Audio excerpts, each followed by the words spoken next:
Hey, it's Eric G. Around the House is sponsored by Baldwin Hardware. For 75 years, Baldwin Hardware has been known for its first-class quality and craftsmanship in door and cabinetry hardware. As an alumnus of the Baldwin Hardware Design Council, I can say I have seen the details and quality from design to the finished product. If you're looking for a new style and old-world craftsmanship, I can tell you there is only one Baldwin Hardware. Check out what would look great in your home at baldwinhardware.com.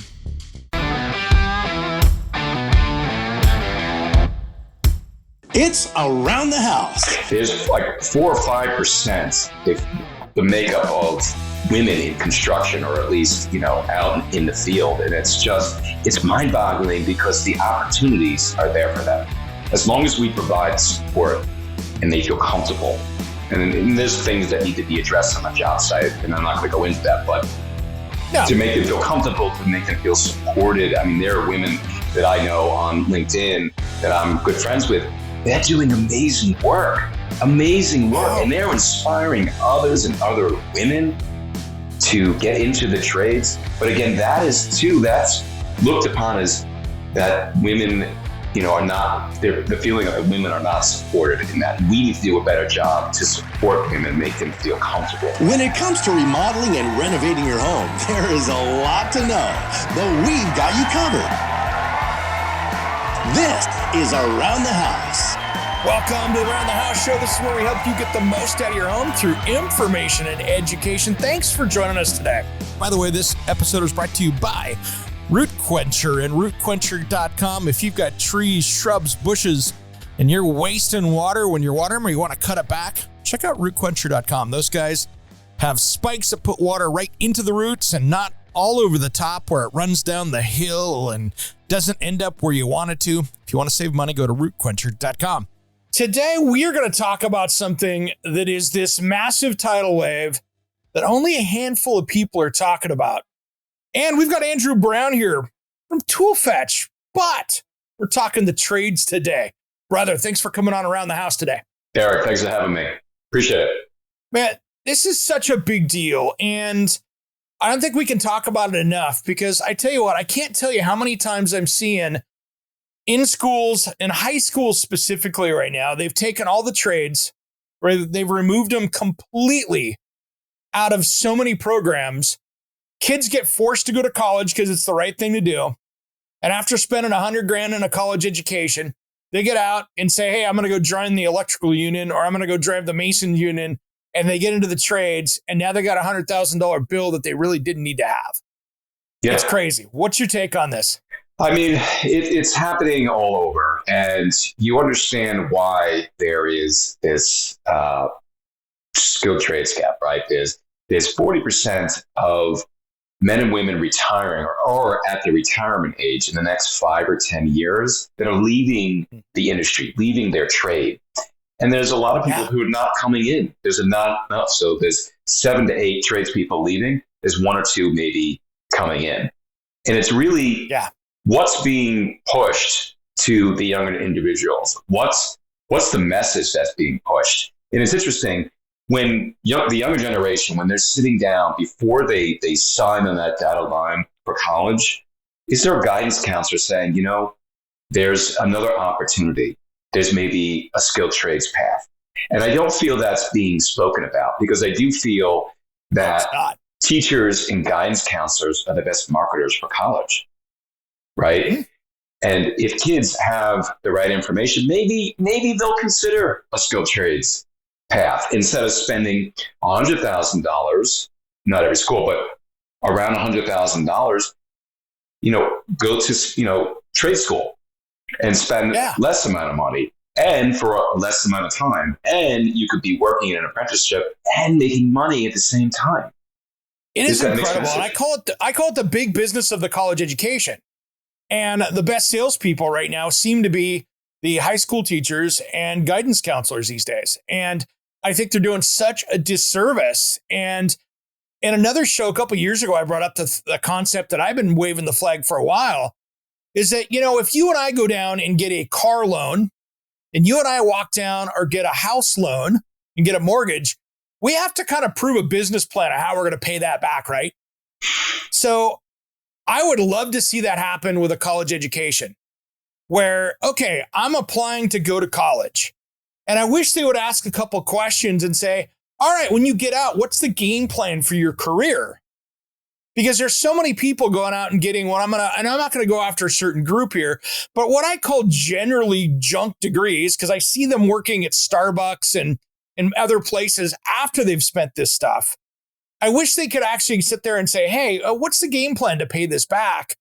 And maybe start a discussion of maybe this isn't for me. And maybe I should get into the trades where I can actually be much better off and live a more comfortable lifestyle outside of my work environment. Yeah, and I could attest to this because I went to college for 4 years and I was more confused when I came out of school than when I was in school. I started off as a programmer. I was doing C++ on the weekends and looking at myself and looking at the people around me and saying, what am I doing? Why am I taking advanced calculus? Then I went into business. Then I minored in finance. Then I went into IT.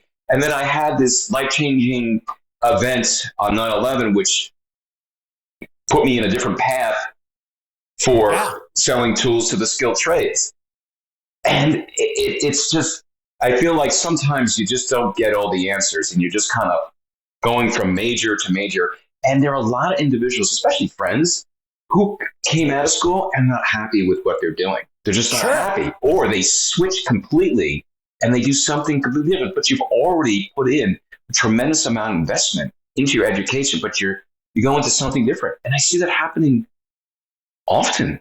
It is. It's crazy. And I think we've got to really start with younger kids of getting them in school, using their hands on stuff and teaching some common sense stuff because, those woodshop days really figured out if you were good at working your hands and if there was a passion there. Because I know so many people in doing what you and I do that I go back and, I'm in my early 50s, but I go back and say, when did you figure out, it was woodshop because I loved what I was doing. I was creating something. Or it was the mechanic shop or whatever, metal shop, welding, whatever that was back in, in that middle school / high school age that we've just yanked that out of the schools and made those things, computer labs or whatever else. But all those things are needed, but we've just created this huge skills gap, which is now hurting the public moving forward. I mean, it's great if you're going to go into the trades because, as you know, as an electrician, you can go out and make six figures and work anywhere in the country. But Mr. and Mrs. Homeowner that have to hire the electrician go, wow, why is that so expensive? Where are all the shop classes? Where did they go? What happened? Right? I don't remember taking a shop class. Right? I'm not too far behind you, but I don't remember taking a shop class. And if a kid has a mechanical ability or a technical spark, maybe that gets defined in a shop class that they wouldn't have noticed unless they took the shop class. But the shop class is not there. Maybe they just go to college and they do something else. So I'm all for bringing shop classes back into schools. On top of, if you don't go into a skilled trade, you can use those skills. They're lifelong skills, which you can apply to stuff around your house. Because I know people that won't touch anything, right? They're not, I'm not touching anything. Look, there's something to be said about something electrical and you just don't really know, and then you bring in an electrician. But there's such opportunities in the skilled trades in all these different areas. And if you apply yourself and you ride that ladder of success by attaching yourself to people who have been there and done that through mentorship, I mean, it's just unbelievable what's available today in this window of time. And you'll never be without work, right? You'll never be without work because I tell you what, with our massive skills gap, that there is no quick fix to this. It's going to be a generational fix, right? I mean, we can't fix this tomorrow. You know what I mean? Because we just have so many people that we don't have the programs even out there available to fix it, let alone the people to fill those programs. And if you're a kid right now and you're, let's say if you're a parent listening to this show right now or a grandparent, this is something that should be explored because I tell you what, you can go out and be an electrician and in a few years, you're making more than the school teachers are. With less debt. With a lot less debt. With a lot less debt. And it's a shorter period of time, right? So you spend 4 years, maybe 5 years in college. You're ahead of the game. Yep. with less debt and not just in value. And then, I always say, eventually, maybe you buy a home, you get a mortgage, that's more debt and more debt and more debt. And it's just, you just can't get out of it. So it's a great opportunity for someone who really wants to be and go that path. Andrew, there are some great groups out there as well. There are some small programs out there like we have here in my Portland metro area where I'm at. We have a group out in Forest Grove where they teach building houses to kids. And I mean, every school year they frame a house and then the next school year they finish it, sell it to refund the program again. And they call it the Viking house because it's the Vikings. That's the school mascot. But every couple of years, they're building a home. That is a beautiful model. We have a forestry program down here that is in a little town called Sweet Home out here, which is just the base of the Cascade Mountains, where they've had a guy that's been doing YouTube videos, Manly Jobs, Blake Manley, who just left that school district. But there's like 100 kids in this little town on this forestry program. And I'm out there doing a news story on them for my TV show. And I see these high school kids wearing climbing gear to go climb electrical poles so they know how to climb trees and be linemen or work in forestry. And I'm like, I've never seen climbing gear and like pole climbing gear in a high school. And the kids are walking across to the sports field over there where they put a bunch of poles in and they're out there getting ready to go to class. And they've got, what I thought was cool is they get logs donated. So the lumber class cuts it up into like a sawmill. They get it ready, and that wood now goes to the wood shop class. And so they're self-funding themselves with that. They sell some of it, and now kids that are low income can go getting into shop class without any overhead. So there's ways to do it. It's not that hard. It isn't. And exposing kids like that is truly amazing, and getting real hands-on experience that eventually they can go into a trade or be a lineman or an electrician or another trade. These are things that need to be put in and thought of and thinking outside the box, right? Because it's not working. We're getting better. We're making an impact through your podcast, your TV shows, right? Through my messaging, through videos and other people's podcasts. Everyone's doing their piece, but we need more of an impact overall, whether it's the administration. And it's interesting when you talk about what we want to do as a country, we want to fix up our infrastructure. Well, our infrastructure has a C- rating, right? A C- rating. How do you get to an A+ if no one wants the job? Hey, it's Eric G. from Around the House. Are you planning a decking or siding project this year? If you are, you've got to check out my friends at Millboard. Millboard is a completely different kind of composite decking and cladding that enhances outdoor spaces with enduring distinction. Hand-molded from the finest oak, it realistically mimics the natural grain and color of premium hardwood. If you're looking for something that doesn't look like plastic and instead real wood, check out millboard.com. Make sure and check out that interview we did just a few weeks back. That's millboard.com. What are we doing in that place? Who are you going to get to do the job? It's wonderful. You want to spend money on buildings and bridges and tunnels and roads and everything in between. That's wonderful. But you need people to do the job, and you need to work on the messaging side, and you need to get to the younger generation to be interested in the trades, because I think they have a depiction or a thought or an old adage that they keep hearing. Oh, it's low wage. Oh, it's dirty. Oh, it's plan B for the bad kids. It's all, it's all through messaging. And I think people just need the right information. And it also really starts in our household too, what parents are speaking to kids about. And it's just, it's an all hands on deck effort. I want to address, Andrew, the dirty part of it, because it's such a myth. I mean, I know plumbers out there that for the last 20 years, all they've done is go out and build new homes. And they're out there, outdoors. They're outdoor people. They're out there, plumbing up new houses. They're not getting wet. They're not playing with sewage. They're out there just putting homes together and building homes. And I know electricians that work out here at Intel, and they're in a clean room wiring up stuff, dressed in a white suit jacket like any other tech worker doing wiring. So you could also be a drain person and get in there and get dirty every day if you want to. So really, you're in control as the student of where you want to go, because the jobs are there, right? The opportunities are there. But again, this goes back to people thinking it's just a guy in a wheelbarrow pushing this old dusty wheelbarrow on a job site. Well, that's not necessarily true. There are a lot of different options and paths that you can take, and you can figure out if you want to be a welder, electrician, a plumber, carpenter, and so on and so on. But it goes back to that old, adage of, you think of skilled trades, you think of dirty hands, dirty fingernails, and working with your hands. And that seems to always be looked down upon. I don't really understand where that kind of shifted. It didn't happen just at one moment in time. It just slowly, started getting to this point where people just look at it and they say, nah, that's not for me.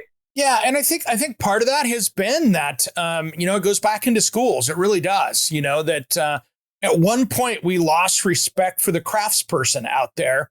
And I think that transferred into our schools because people weren't going to college. I mean, I saw something happen years ago here. It's probably 7 or 8 years ago at a trade event where it was, skills trade day at a high school. And the principal sits there to the plumber and goes, all right, kids, we got the plumber coming up next to talk to you. If you don't do your schoolwork right, you could be a plumber. And the plumber walks out and goes, hey, by the way, you got to see my truck out front. I actually make more than your principal does every year. So if you don't do your stuff right, you could be a high school principal dealing with you kids every day. Wow, that is a great response. It was just shots fired, but that is just part of the root of the problem, right? Yes. There is that feeling.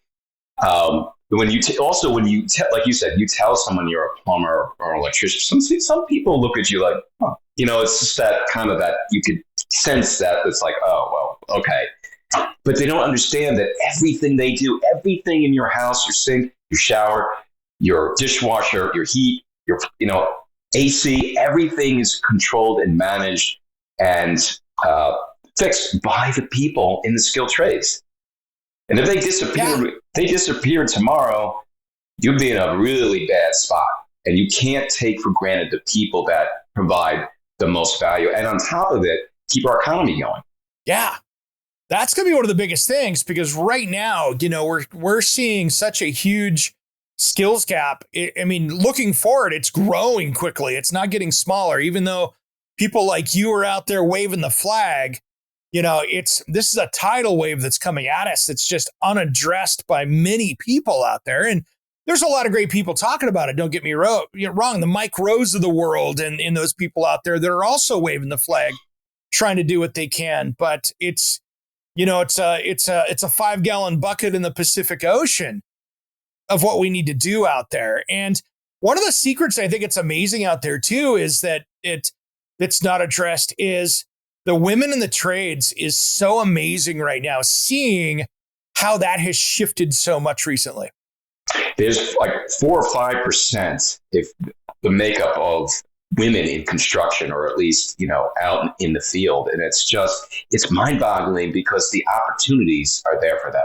As long as we provide support and they feel comfortable.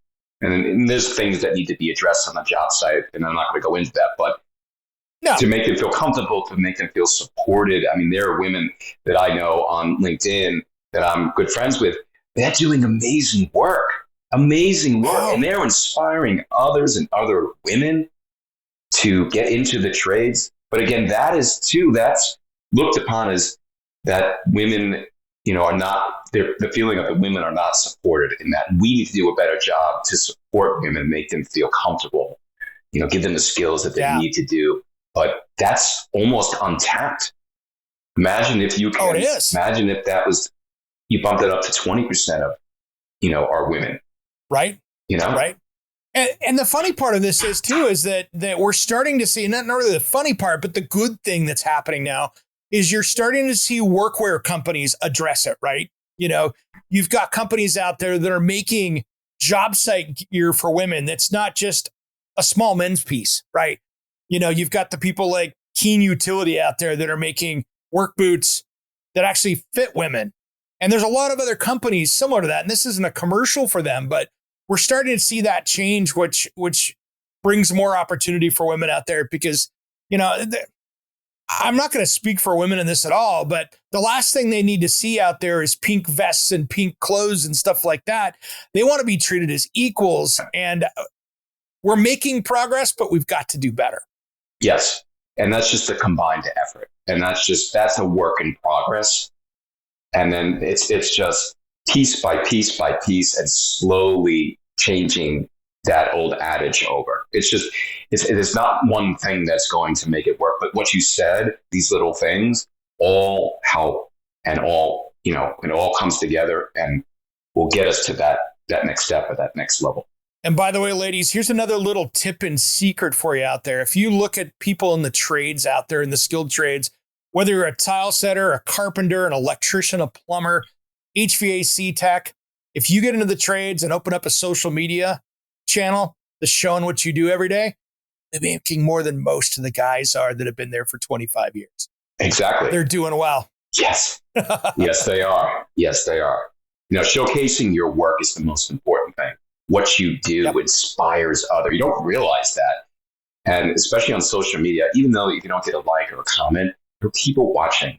And it just is inspiring. And more women were out there showcasing what they were doing. More women would eventually be inspired and say, wow, I can do that. And it's amazing to see that. And it's inspirational. And, some of the ones that inspire me out there, there's Shannon, who goes by that tile chick on social media. And people go, oh, women can't. She is like 4'11" and out there carrying around big pieces of large format tile and doing the job that a lot of guys can't, and doing a wonderfully skilled job doing it. So a lot of those things that people go, oh, they just can't. No, luckily those days are getting over. Yeah. Now sometimes I watch Barbie the welder. I don't know if you're familiar. She's amazing. It's just like, I'm just watching these sculptures. I'm like, how do you do that? Like, there's such talent. And it's just that she's inspired so many people behind that. Mm-hmm. And I did a video off of it because I was just showcasing what she did. And it was just the outpour of the comments of the supporters. That's what you need out there. Yeah, there's a program here in Oregon that I've been supportive of for a long time, since its beginning. And it's Girls Build. And so Katie Hughes goes out and does camps all year round for girls from like 8 to 13.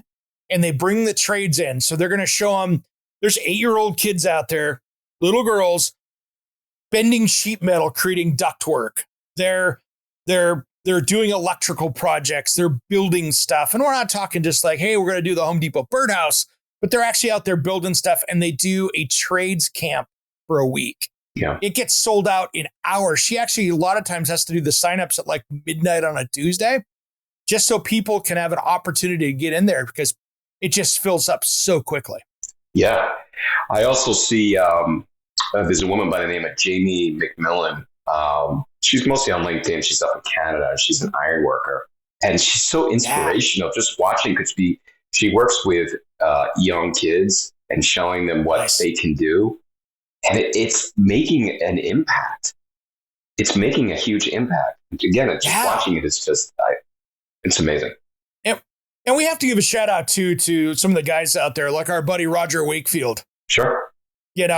Roger's out there just trying to promote the trades as much as he can out there. And he's an up and coming guy that is really doing well. But as far as getting out there and really trying to promote the trades, and plumbing in specific with him, he talk about a guy that created his own plumbing company and turned it into such a massive big thing. And again, he's a guy that just went out and said, hey, I'm going to do this, and has done really well doing it. Well, it's interesting you say that, because I'm I have a lot of respect for Roger Wakefield, and actually will be on his podcast a little bit later in the year. And he's I've seen him grow from 20,000 followers on YouTube to like 500,000 or 600,000. I mean, it's amazing. He's great. He showed up like 5 years ago, before he got going, in one of my seminars at the National Association of Home Builders. And I was down at the Design and Construction Week, and he was an audience member. And he stuck out to me, and I'm like, this cat's got something different going on here. And I went over and started talking to him, and we've been friends. During COVID, I had to go down to Dallas to pick up our puppy from our old next door neighbor who had their dog had puppies. And this was smack dab in the middle of COVID. You could get on a plane, but like when I stayed in downtown Dallas, I was the only person in the hotel. Wow. My wife and I were. We had the hotel to ourselves, but we went up and did videos with Roger in his place up at Green Plumbing. And it was a lot of fun in the early days. And that was 3 years ago. So again, it's just so fun to watch people like that grow. And he's making an impact as well, like you said. And he's just getting started in this world. Well, it shows what you can do above and beyond just being someone in the trades and giving back. And he gives back to, obviously shows you how to build your plumbing business, and he's supportive of the trades. But it just shows that you can be a business owner. You can be on social media. You can help others. You can be inspirational. And he's your prime example of what success looks like in the trades. Yeah. And talk about taking a skilled trade and then just expanding it and, making it 20 times what it was. He just keeps getting bigger and bigger. And I think there's going to be a lot of great things coming from him in the future. And we need about 100 more of those out there to make this happen. Yeah, we do. Keep putting out the messaging and keep making an impact and keep trying to change, the old messaging about the skilled trades, and we'll get there. Yeah. Confident. We will. So what is your take on how do we get this started? How do we get this cruise ship turned around in this little canal? Because it's at times it seems like we got about a 42-point turn to get this thing turned around where we're actually going to start making headway and gain on this instead of losing ground. Because I can name I could go to any electrical company in my city right now and say, hey, I'm a licensed electrician. If I was, I'm looking for a job, and they'd ask me, when do I start? Mm-hmm. Yeah, we're coming ahead, right? We're getting to the breaking point, right? Or if we're not there, we're going to be there very soon. And exactly, we need to. There's no one thing that's going to say, snap of the finger. Oh my God, they have endless amounts of people. You can maybe do that with women and get more women involved. You can do that on the messaging side. Look, we still need to get everyone else on board. Again, this goes back to the messaging in schools. Guidance counselors need to be sitting down with kids and laying down the options, not just college. And I am a supporter of college, but sure, maybe it's. I want my doctor to go to college, right? I want my surgeon to have like the best degree known to mankind. But I just don't think my plumber needs that humanities degree. But when I play the game of life, if you've ever played that as a kid, I played the updated version. And the updated version was you can have a career path or a college path. And it says in the instructions that you're more likely to make more money with a college degree versus someone with, just a career. And it's funny, there was no plumber, there was no electrician, there was no welder in that whole set. To talk about, I was like, oh my God. I was like, well, if the game of life is telling you that, and that kids are playing that, and teachers are saying that, and your parents are saying that, it just goes on and on and on. So we need to kind of reverse that and try that and work on that. And that just is it goes back to messaging, social media, putting out more information about the trades, the administration getting on board. I mean, there's a lot of things that we need to do. I don't think there is one. But we all need to identify that this is a much bigger problem than we think it is. And it will, in the next couple of years, if we don't, at least, it's like moving this big ship with a little rudder, and you're slowly turning it. And we need to turn it quicker. Yeah. But it's just a combined effort across the board with everybody. I hate to get government involved, but is it going to take the unions and the tradespeople out there to get involved with policymakers that say, hey, as part of a school curriculum and as part of the guidance counselor program, they need to be giving all the options, just not some of them. Yeah. Look, maybe an option is trade school is free. I don't know. I'm just throwing things out there. I don't know if that's even possible. Absolutely. I'm just throwing things out there that maybe that's an option. Well, it kind of is with the unions, right? I mean, you pay your union dues and you become an apprentice. Yeah. You can go through that whole electrical program in the unions without paying a bunch of money. You're buying some tools, but really that option's out there already in a way. Yeah. I mean, look, that's an option, but I am all for suggestions out there of how to, close this gap and to make things better. Again, it just goes back to this, not just one thing that's just going to make this all of a sudden overnight, change. There's always so much that technology, chat GPT and automation or robot, you can't do that. It's just not going to happen. You still need the hands-on work for the people who do that work. You still need someone to get in there and weld and do the electrical work. It's just not there yet. So we need to find, a better solution, until we're decades and decades away from having a robot to get underneath the sink in someone's house and go, what's wrong here? What did the last homeowner do to make this mistake? That's probably not in my lifetime. You know what I mean? It's just not going to happen. And so, you might see in 20 years a robot hanging drywall in somebody's large commercial project where it's going to be drywalling over every electrical circuit and every outlet and every sprinkler system thing. But you're not going to see that happen in construction anytime soon. And if we've noticed, it's not the blue collar jobs we're losing to AI. It's the white collar jobs. Let's be honest. AI is coming for your white collar job. Yeah. It can't replace. And there was an interesting on LinkedIn, or it went viral, of this like billboard of Chat GTP, and it can't replace people in the trades. And it's like, yeah, that's true. And it's a secure profession. And look, even during a downturn and a recession, there's still work that needs to be done around a house. People still need to fix stuff around their house. An electrician, a plumber, a welder, there's still stuff that needs to be done. And it's to some degree. Let's attack that myth for a minute, because you're right. I mean, construction is it's so cyclical. You're right, it is. But that's the beauty of it. I mean, I've been in this industry for 30 years in the construction interior design, specializing in kitchen and bath work. And yes, there are some years that new construction just blowing up, but it never lifts because that energy ends up going over to remodeling like we're seeing right now. Maybe new construction house, starts her down, but right around the corner, people go, wow, I'm not moving. Better fix my house. It's always there. There are always people saying, even in my local area with my friends, who do you know? I had to do a kitchen. I had to do a project. Everybody's talking behind the scenes and getting referrals and asking, who's the right person? And if you're reliable, you show up, you have competitive pricing, you do good work, you're going to do extremely well, because people are going to pass your name around, and there's tremendous opportunity there. Yeah. I know of a contractor right now that's really good in my area, because I used to work with him as his designer, and him and I work together a lot. He's a year out right now, booked out. If you came in with $1 million and said, I got to remodel, he's like, end of the line.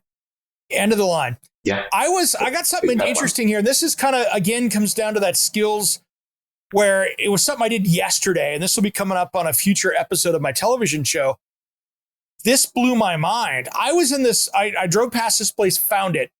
And it's a little company here in Portland that does this nationally, Golden West Billiards. They make pool tables.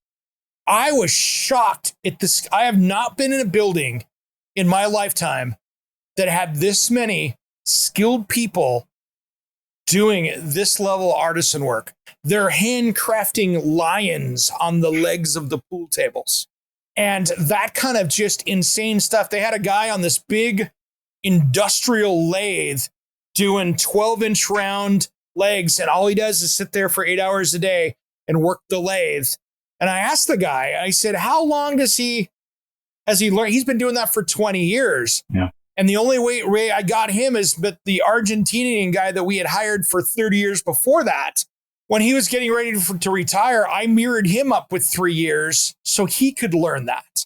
But we are such at a spot, and that's his biggest fear, is we're at such a spot of not having that person one day. And this is stuff that you can't really get with a CNC. This is stuff that you can't get because that hand craftsmanship doesn't exist through the computer. That for that level of stuff, you still need to have a craftsperson. And we're going to end up finding these people in other countries. We're going to have to figure this out if we don't get our hands around it. Exactly. And it's a great example. Another example is my dryer conked out, and there's an individual that he's kind of known, and he comes and he fixes, and he's good. And he listens. I know what it is. He's just that guy. That guy. He's the guy. And he's 64, 65 years old. Ooh. And we got to talking. He's like, I'm almost at retirement age, and nobody wants my job. Nobody wants to take over. I have no debt. I make good money. My schedule's, I pick and whatever choose he wants it to be. Whatever, and he does pretty well. And it was baffling to him that nobody wants to take over his job. And this is what happens. He leaves, no one fills the gap. And what do you do? Who do you go to? There's not that many people left. And that's the scary thing, that this keeps compounding and keeps happening. The individuals that put in 20, 30 years who know the tricks of the trade, and then they leave. This is why we need to have some sort of mentorship program, of mentoring somebody who's younger, who can come in and learn all this experience. And then it just doesn't go away, that there's a plan in place for succession. No question. Andrew, let's talk about here, before we run out of time, because this is a big one here. Let's talk about what happens with this trades gap and what's happening now and how we're in this road we're on. Because I don't think people really get their arms around, okay, well, yeah, we need people in the trades. That's cool. I get it. But they don't realize how today it's affecting their lives. Tomorrow, it's going to have even a bigger impact, because your example there is just great. That guy that's running his own business, he goes, I can't find anybody to replace me. Hey, I'm closing it down. I'm moving to the beach. I'm out of here. And now when you look on Google and go, hey, I got to call a appliance repair person, there's nobody there, or there's two people and it's 8 weeks out. Mm-hmm.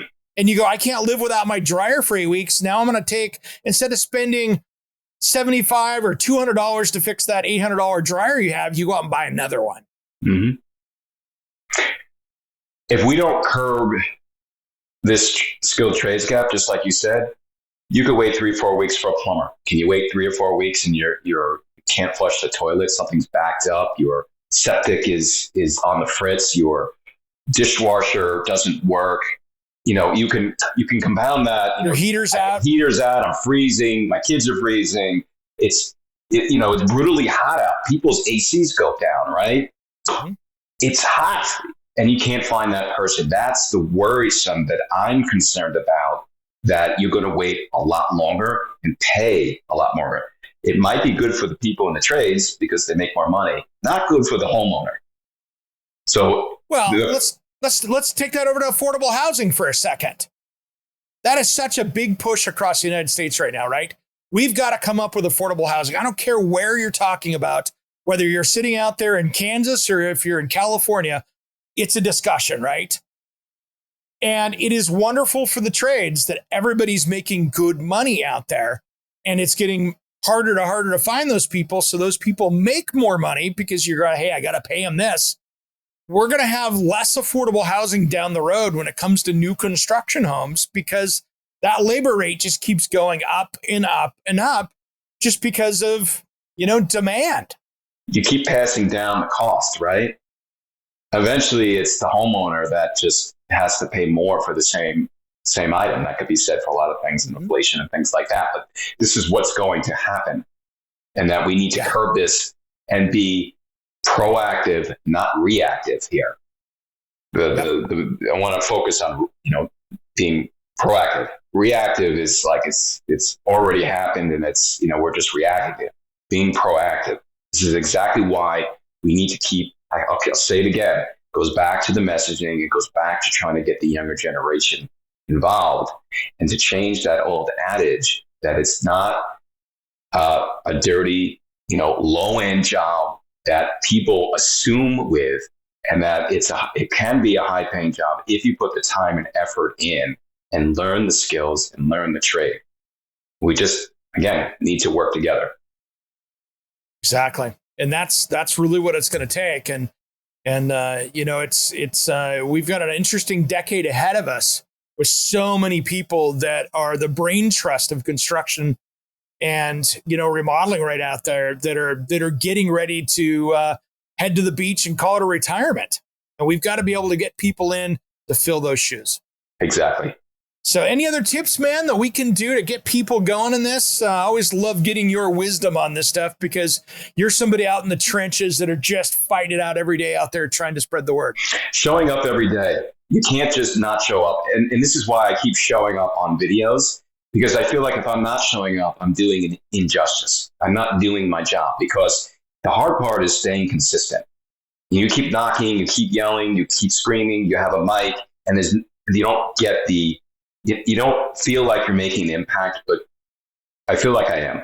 And it's a slow burn, and it's not something that happens in a couple of months. It could take a couple of years. You just need to keep showing up, stay consistent with the messaging, and to get more people inspired. I feel I've inspired a good amount of people through my videos that they want to start putting out messages about the trades. That's where you get other people interested.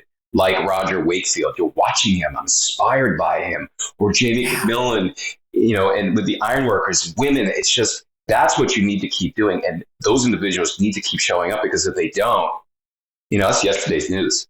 And that's what we need to keep being consistent. So very true. So very true. Hey, I want to ask you, just because this is not why I had you on here. We're talking the trades today. Let's talk about your company for a second, because outside of your carrying the flag for the trades, you're also CEO too.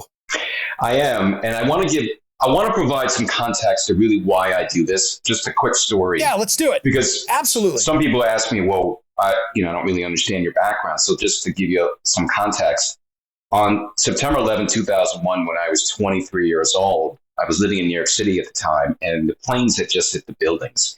And I got this crazy idea to go down there and help. And I convinced a friend in Rhode Island at the time to come in. And he came in a few days after it happened. He comes in with he comes downstairs, and he's got this big blue truck with an American flag on the back. And he's dressed up as a tradesperson. He's got a hard hat on. And he's got an extra hard hat and overalls for me. And all of a sudden, I find myself racing down the West Side Highway from checkpoint to checkpoint. And we make it down to ground zero. I don't know how we got to the checkpoints. I can't even somehow we made it. You look like you're supposed to be there, right? Yeah, you're supposed to be there. Yeah. Park the car. And now I'm standing on the trade center where it once stood. And this is only a handful of days. And I was helping tradespeople and emergency workers find survivors the entire day. So I was watching the tradespeople do anything necessary to find survivors. And you talk about life-changing events. Not only personally, but professionally, I was an IT guy. And after that situation, I literally, I quit my job. I had a decent job in IT. I quit my job a couple weeks after. I just put my 2 weeks notice in, and I spent months and months and months trying to figure out, how do I get back to the tradespeople that I saw on 9/11? Yeah. So that's where I co-founded an online tool and equipment business named Toolfetch with my brother about 20 years ago. Still going strong today, still love the business. And we sell tools to the skilled trades. So professionals such as welders and carpenters and plumbers and other blue collar skilled trades. And I always say these are the men and women who are building our bridges, our tunnels, our roads, our infrastructure. And we reach them by offering one of the largest tool and equipment catalogs on the internet, with over 1 million different products from 650 different vendors. So products like lifts, cement mixers, drain cleaners, harnesses, stuff like that. That is my way to get back to the skilled trades, to what I saw 20 plus years ago. So every time that I'm talking to someone in the trades, I keep going back to, I'm helping them. I'm the middleman between the manufacturer and the people who I call the heroes, the unsung heroes who are doing the work. That's what I'm doing. And I'm just living the dream that I'm supposed to be, the path I'm supposed to be doing. Man, what a powerful story of kind of finding yourself in your early 20s, right? Yeah. Divine intervention. That is powerful, man. I love it. I love it. It's such a great success story too of what you've been doing. And we just need to get more of these people in there, and everybody that's tuning in right now, things you can do, between what Andrew's saying and what I'm saying here, just be involved in your community, right? Get your head in what's going on in the schools. If you can buy a coffee to a counselor at a high school that's telling kids where to go, make the argument, and just one person can put dozens of people in the trades every single year. And I think it's going to be that kind of grassroots effort that's going to change the ship. Exactly. Thanks for coming on today, brother. If people want to track you down, what's the best way to do that? So I'm very active on LinkedIn. It's under my name, Andrew Brown. You could reach out to me. If you want to talk about tools, I always like to talk shop. Or if you just want to talk about the skilled trades, reach out to me. On YouTube, it's under Toolfetch, and toolfetch.com is our website. Perfect, brother. Thanks for coming on today. This is such an important topic, and happy I had the expert on. Thanks, Eric. Appreciate it. I'm Eric G., and you've been listening to Around the House. Somewhere unseen and undiscovered, anywhere beyond the mean. Life is a love song, let's be lovers. We're all over the radio. Take my hand, I know where to go. All over the radio with you. We're all over the radio. Hey, it's Eric G. with Around the House. Are you looking to grow your business? Need a spokesperson for your company? Maybe an MC for an upcoming trade show? Or maybe you want to up your game and shoot some promotional videos? My team of experts would love to chat with you. Head to AroundTheHouseOnline.com and fill out the Contact Us form, and we'll set something up. Thanks for listening to Around the House.